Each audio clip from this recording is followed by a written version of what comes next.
Crypto billionaire Sam Bankman-Fried is now under investigation after his exchange, valued at $32 billion a week ago, collapsed. And now the CEO is under fire and under investigation for billions of dollars that remain missing. Queen City News anchor Morgan Francis joining us here live inside the studio with the North Carolina connection. Morgan. Yeah, Alicia, Bankman-Fried was philanthropic and an advocate for regulating the industry, and now some are calling into question all of his financial commitments, including his political donations.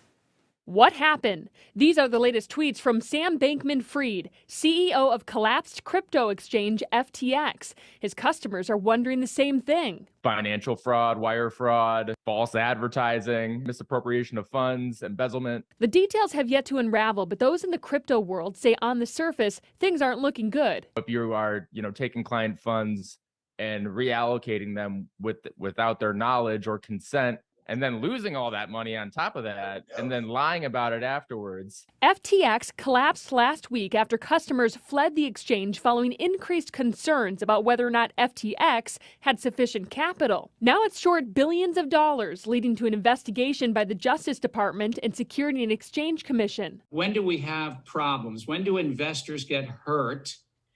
It's when we have a lack of disclosure. It's a complex story with many tentacles, but here's where North Carolina comes into play. According to Open Secrets, a nonpartisan nonprofit that tracks money in politics, Bankman-Fried and other FTX executives donated tens of millions of dollars to political PACs, which then donated to candidates in the 2022 midterm elections, including some hotly contested races in the Tar Heel state. I think the number two for Democrats behind George Soros. We don't really know if, Sam Bankman-Fried had been using customer deposits to make some of these donations, which, it doesn't seem like it kind of was an emperor wears no clothes type situation where, it seems like he was just pulling money from anywhere possible in order to meet these obligations and to try and accomplish his goal of becoming the premier exchange. He was seen as the crypto king with an ambitious goal to lead regulation in the industry, speaking before the House Financial Services Committee in December of last year. We strive to conduct all of our business